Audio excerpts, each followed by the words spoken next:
Hello, I'm Brent Jensen, and welcome to the Onliest Monk, Remembering Thelonious. This is part 3 of our series that's presented by the Manieri Jazz and Swing Foundation at the Anacortes Public Library.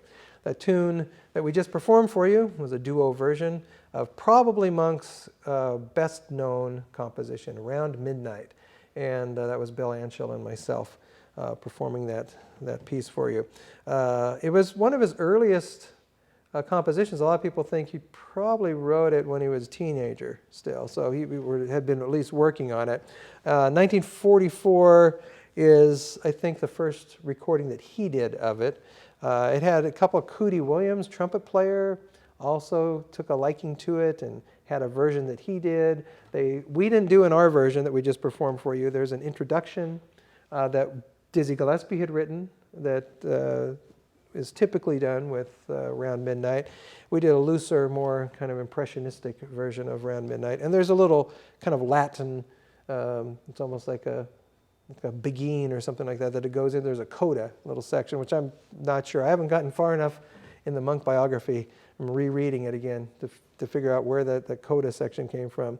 But that particular tune was added to the Grammy Hall of Fame in 1993. So it was written in 44. Monk's first recording of it, it was on the Genius of Modern Music, which I mentioned in part 1.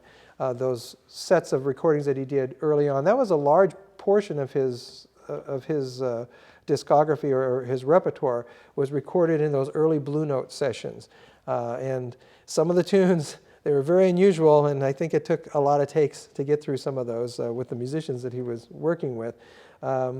And it was, oh, here it is. I think I mentioned it in part 1. Well, You Needn't and Round Midnight. They were on because this was in the days when they only had 78s, and that's 3 minutes of music on each side. So it wasn't released as a long playing record until later into the 50s, but they were released in pairs. So there was an A side and a B side, and the B side to Well, You Needn't was Round Midnight. So Well, You Needn't was A and B was Round Midnight. His acknowledgement as an important jazz artist really does come a little bit later in his life. I mean, he was fairly obscure. He was just he was seen as being a little unusual, sometimes difficult to work with. Not very communicative a lot of times, and probably wasn't his best advocate for getting gigs. And fortunately, Nellie, his wife, sort of helped manage him, get things set up for him. He did in 1964 appear on the cover of Time magazine, and there were several jazz musicians. This is a little bit later, 64, but in the 50s, I think it was the late 50s, 59 or 60, Dave Brubeck had been on the cover, and so had Duke Ellington right around the same time. But that particular magazine cover helped spread his popularity a little bit more. He had a record contract with Columbia Records at the time, which one of the biggest, an offshoot of CBS. And Miles Davis was also with Columbia Records, Dave Brubeck, Charles Mingus. And so they had a huge marketing budget and advertising budget. They could get his recordings out. Some people even would argue he was over-recorded at some points because he would have to be turning out these records at a fairly quick pace, and a lot of them do sound somewhat similar. He's always using the same kind of setup. It was usually himself, a bass player, drummer, and the saxophonist, Charlie Rouse, playing tenor for most of those. And it didn't really vary his instrumentation a whole lot, so you did get a definite sound of his group. He wasn't using larger ensembles or changing the setup of his group. That was earlier on in the 50s or so. He had a couple recordings, Brilliant Corners and Monk's Music, had larger groups. But he settled in on the quartet, which is probably economical as well. There's a bunch of stuff. So what I'll list on this final series here in part 3 are some of the things that have come out in recent years. I'm saying recent, within the 2000s or so. In 2005, they unearthed a recording that had been done in Carnegie Hall. That was a recording of the Thelonious Monk quartet with John Coltrane. And it had been recorded in 1957, but it wasn't released until 2005. It was a great piano. It was a piano on the stage of Carnegie Hall, which Thelonious rarely had that opportunity to play a decent piano that was in tune and had been maintained. And so he was definitely, you can tell he was kind of playing exuberantly, and he was like, oh, this is a great instrument. And so he was kind of relishing the fact to be able to do that. And the recording quality is quite good. And you get an idea of, there was a period when John Coltrane was playing with Thelonious Monk in the 5-Spot in New York, a famous jazz club. And there aren't a lot of recordings from that. There was only one studio recording with only a couple tunes on it.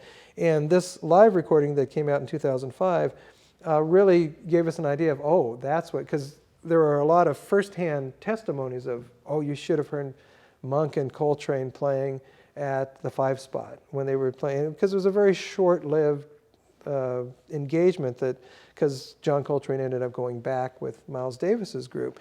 And you know, the recorded evidence of that was like, yeah, it's very good, but, and I remember getting this record and listening to the first, I think it's Monk's Mood is the first tune on there.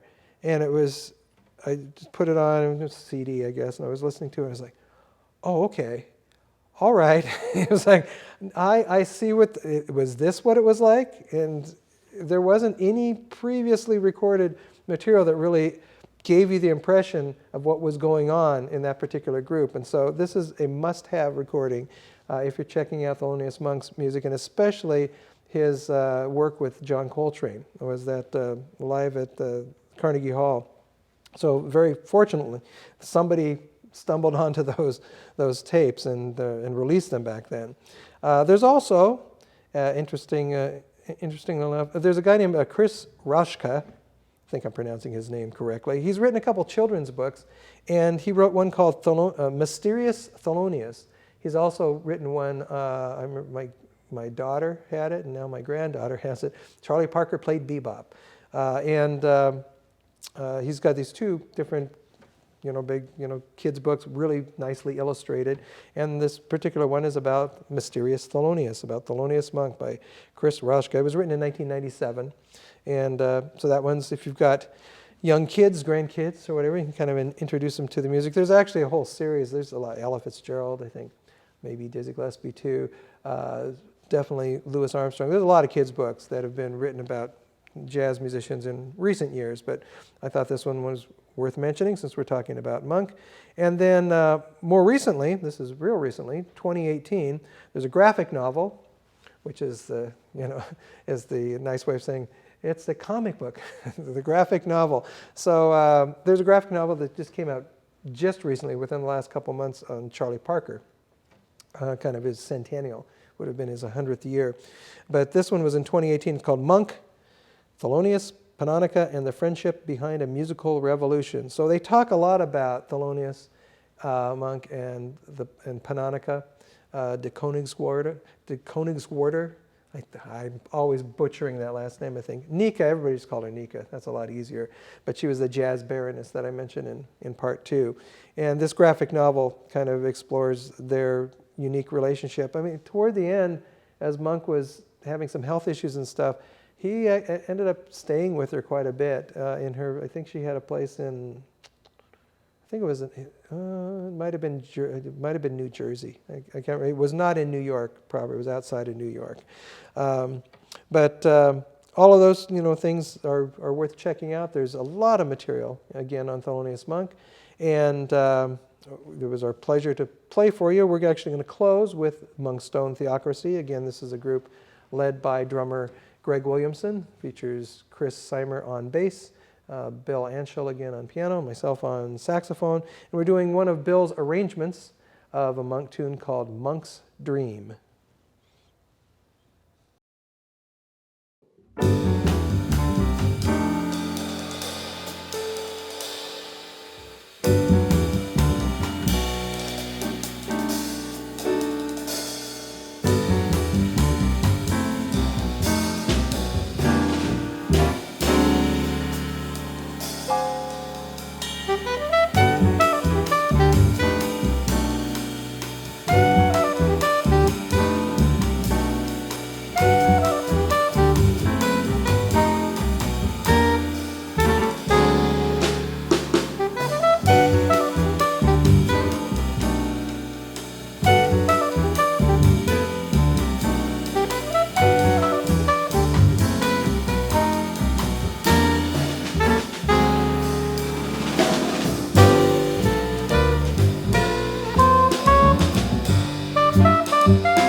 Bye.